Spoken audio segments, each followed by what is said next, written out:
Tony Cavalieri, bonsoir. Aujourd'hui, vous nous avez conviés pour nous parler de votre 4e roman qui s'appelle Château en héritage. Alors, vous pouvez nous en dire un peu plus? Avec plaisir, bien sûr, pour vos auditeurs. Effectivement, Château en héritage est mon 4e roman, et entre autres des contes aussi. Et ici, ce qui me plaisait dans cette histoire-ci, c'était de faire vivre certains lieux d'un château.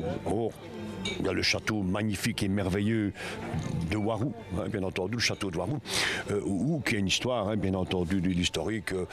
Et en visitant ce château, qui a une particularité, c'est d'être circulaire, j'ai été vraiment ému par l'ambiance, comme les vieux chênes, les vieux planchers en chêne qui gémissent quand on marche dessus. Et tout ça, je vais dire, fait travailler un peu l'esprit. Et il faut savoir aussi que ce roman a démarré en 2020, en juin 2020, on a eu les problèmes, le Covid, etc., qui ont freiné. Malheureusement aussi en cours de route, j'ai eu des problèmes de santé, donc qui ont retardé, mais qui ont permis ce temps-là de faire mûrir l'histoire. Et cette histoire-là, elle a été remaniée, elle a été retravaillée, elle a été corrigée, bien entendu, de manière à ce qu'on puisse présenter cette trame, parce qu'il s'agit d'une trame comme un Cluedo à l'Agatha Christie. C'est pas de la prétention, j'aime bien lire Agatha Christie, je vais dire, ça fait partie de mes références de lecture, de jeunesse.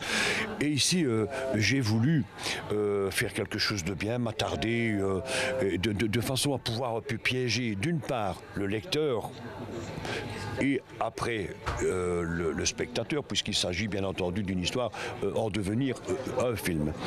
Et c'était amusant de pouvoir piéger le lecteur, donc en lui donnant certains indices qui sont, je vais dire, des faux indices, puisque l'enquête qui est menée par un commissaire et un inspecteur de police de la police judiciaire de Liège est déroutante. Pourquoi? Parce que les présumés assassins ne sont pas ceux qu'on croit. Voilà. Et je ne peux pas, bien entendu, vous raconter l'histoire, sinon je suis obligé de demander 3 € à TV Wallonie. Hein?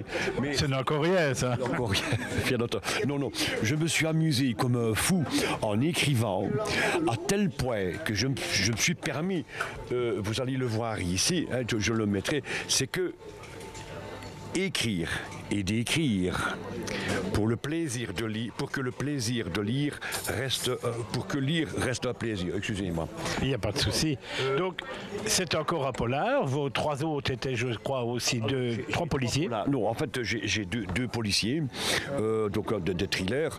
Et Cosa Vostra, nous en reparlerons en début 2024, puisqu'il s'agit le premier film aussi, donc il y a le roman, donc qui a été remanié, etc., qui lui s'articule sur la fortune de Kadhafi. Encore une fois, je ne peux pas trop l'évoquer, nous l'évoquerons.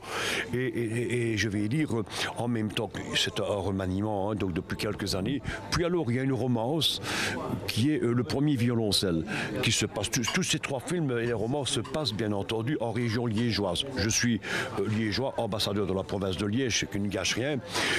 Et j'ai voulu permettre à tous les Liégeois de s'y retrouver dans les endroits que chacun connaît, bien entendu. Il y a des endroits mythiques de Liège, etc., dans les environs. Donc c'est un plaisir non fin, qui me changeait bien sûr des inventions, hein, bien entendu, parce que j'ai inventé pendant des années, hein, comme tout le monde le sait. Et ici, c'est un petit peu une récréation d'écrire. Et j'ai des retours, bien entendu, avec des journalistes qui m'ont fait des beaux échos. Donc TV Wallonie qui est toujours avec moi, c'est magnifique. Mais c'est au profit du lecteur et du futur spectateur. Donc je ne pouvais pas faire autrement que de sortir un beau livre, la qualité alliée, je crois. Oui, d'ailleurs, on voit sur la couverture, c'est vous qui êtes sur la couverture. C'est ça. Donc, racontez-moi un peu l'histoire de cette personne-là, justement, qu'on voit sur la couverture. Parce que je suppose que c'est un commissaire de police ou... C'est l'inspecteur Matteo Da Vinci. Matteo Da Vinci, donc c'est pas Tony Cavalieri, c'est ma gueule. Ça, c'est sûr et certain. Donc, je ne trompe personne. On va le montrer d'ailleurs à la caméra. Voilà. Et alors, c'est avait le dessinateur qui a croqué, donc il voulait faire, et puis il m'a mis en situation avec une arme. Mais ce que je veux dire, c'est que l'arme, écoute, je laisserai découvrir, parce qu'il y a plein d'indices policiers, bien entendu. Pourquoi? Parce que même un inspecteur de police ou un commissaire de police a trouvé génial tous les indices. Voilà, c'est vraiment une vraie enquête. Hein. Voilà, c'est merveilleux. Donc, vous avez été aidé par des policiers pour écrire ce roman? Non, mais j'ai fait lire ça à 2 policiers. Voilà, donc ceux qui sont dans la... Donc, toute l'histoire est imaginée par vous alors? Alors, au départ, non, rendons à César ce qui est à César. Au départ, c'est un scénariste de Corse, donc il y avait un scénario au départ et qui m'avait proposé de voir. Je dis, écoute, c'est cru, c'est pas bon, il n'y a pas de château, il n'y a aucune description, il faut recommencer tout à zéro. Alors je lui ai proposé, moi, d'écrire un roman et bien entendu, parallèlement, redévelopper le scénario qui existe, bien entendu, en fonction des lieux de tournage, aussi, des lieux, les repérages que j'ai faits, etc. Donc, c'est une merveilleuse histoire. Je suis même très fier, je vais dire, de l'avoir terminée aujourd'hui. Et le projet du film devrait, lui, se faire après Cosa Vostra. Donc, je pense que c'est en 2025, mais puisque le château est toujours en cours de travaux pour le moment, donc c'est impossible de réaliser quoi que ce soit pour le moment. Alors quand vous écrivez un livre comme celui-ci, est-ce que vous vous mettez dans la peau du personnage? Immanquablement. C'est-à-dire que ici, je fais vivre chaque personnage en me mettant à la peau de chaque personnage, même les femmes. Je vais dire, je prends le cas. Je vais le lever. Ça, c'est grâce à un ami, Norbert Sada, et nous en reviendrons, qui connaît, je vais dire, le monde des acteurs et actrices. On va vers le personnage qui est Elisabeth de Mérode, donc la matriarche, je vais dire, du château de Warmont. Et pour endosser son rôle, on a pensé à Charlotte Rampling. Charlotte Rampling, donc tout le monde, enfin je veux dire les vieux connaissent, c'est une actrice grandiose, qui a une particularité, c'est qu'elle parle très très bien le français. Donc anglaise, qui maîtrise totalement la langue française, et on va vers elle. Voilà. Maintenant, d'autres personnages mythiques, forcément je vais dire que moi-même je prendrai mon rôle. Pourquoi? Parce que le rôle de l'inspecteur Matteo Da Vinci, j'aime bien cette petite parenthèse. Matteo, c'est parce que j'ai mon frère Matteo, j'ai voulu placer son prénom, et Da Vinci parce que c'est le nom de ma grand-mère maternelle. Paternelle, excusez-moi. Donc c'est la maman de mon père qui était une Da Vinci. Donc Matteo Da Vinci, c'est l'inspecteur, je vais dire, tonitruant, voilà, donc massif. Alors aujourd'hui, vous avez convié la presse, donc nous aussi, pour nous présenter votre nouveau roman. Vous avez pour ça organisé ça dans un restaurant. Expliquez-nous un peu justement le concept du restaurant. Très bien, je vais dire aussi, c'est parce que lorsqu'on crée un roman dans le but d'en faire un film, c'est que en amont il y a une histoire, mais en aval il y a des partenaires. Ce qui veut dire, c'est que lorsqu'on fait un film, il y a, je vais dire, ce qu'on appelle le catering. Donc quelque part, qui mieux, je vais dire, qu'un restaurateur pour pouvoir, je vais dire en tout cas, offrir des services. On a tout ça. Puis ici, Pascal Giannico, je vais dire le patron, je vais dire, ce sont les patrons et époux, les époux. Qui s'appelle encore comment le restaurant? Al Maestro dell'Arte. Qui se trouve à Gemep. Qui se trouve rue Niard à Gemep. Voilà. Alors dites justement, on vient de parler de ça, mais maintenant on va un peu parler de votre livre, parce que vous le sortez à une belle période, puisque bientôt c'est Noël. Oui. Qui dit Noël dit cadeau. Ce serait le moment peut-être aux gens qui nous regardent d'acheter. Alors le livre, il revient à combien exactement? Alors, le livre, il coûte 20 €. C'est un format parce qu'il y a une particularité aussi, c'est qu'il y a la trame, il y a l'histoire bien entendu qui est là, mais le château était tellement merveilleux que j'y ai ajouté un addendum qui n'est pas de moi, c'est pas moi qui l'ai écrit, je vais dire c'est Pascal Gaou qui est la responsable culture de la commune d'Ans. Et c'est tellement bien écrit que ça trouvait une place, ça méritait d'avoir une place dans ce livre-là. Donc c'est vrai que c'est l'opportunité, nous avons les fêtes qui sont là, il est sorti au bon moment, mais c'est un livre qui n'est pas uniquement destiné pour les fêtes. Nous avons toute l'année, on peut l'acheter toute l'année, et voilà. Mais vous avez aussi fait un coffret qui là devient vraiment la cerise sur le gâteau pour les fêtes de fin d'année. Là, oui, effectivement. Donc il y a quelque chose qui est très bien, il y a une histoire, c'est qu'à un moment donné, dans un livre, pas forcément que je vis au jour le jour, je mets aussi des produits locaux. Donc j'avais rencontré bien entendu un viticulteur d'Orion-Zemont avec qui, bien entendu, on s'est très bien arrangé.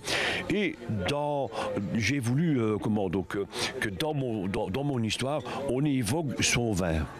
Pourquoi? Parce que moi, Grasse-Sologne, je suis né à Grasse-Sologne. Donc c'est un vin liégeois, si vous comprenez bien. Ah oui, absolument. C'est un vin, oui. Hein, donc vraiment, c'est un jeune vin. C'est un rosé, le premier. Il y en a plusieurs. Il y a du blanc qui va sortir en 2024. Il y a un mousseux. Donc quelque part, ce sont des jeunes entrepreneurs, un couple, qui ont osé. Comme chaque entrepreneur, on ose.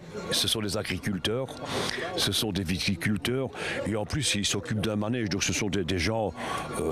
je tiens à souligner, le monde des agriculteurs, c'est le monde des courageux. Ce sont les lève-tôt, c'est les couches-tard. Donc, moi, ça me faisait vraiment plaisir. Et alors, justement, qu'on vienne là-dessus, combien ce coffret, justement?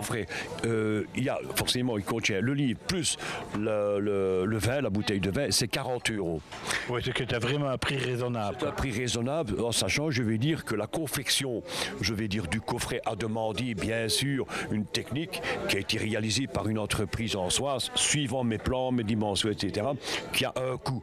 Et le coût s'oublie, parce qu'il fait partie, je vais dire, du concept, c'est 40 € tout dedans. Et, mais le coffret revient à 7,85 € au centime près. Ben voilà, Tony, merci de nous avoir conviés, de parler un peu de votre film.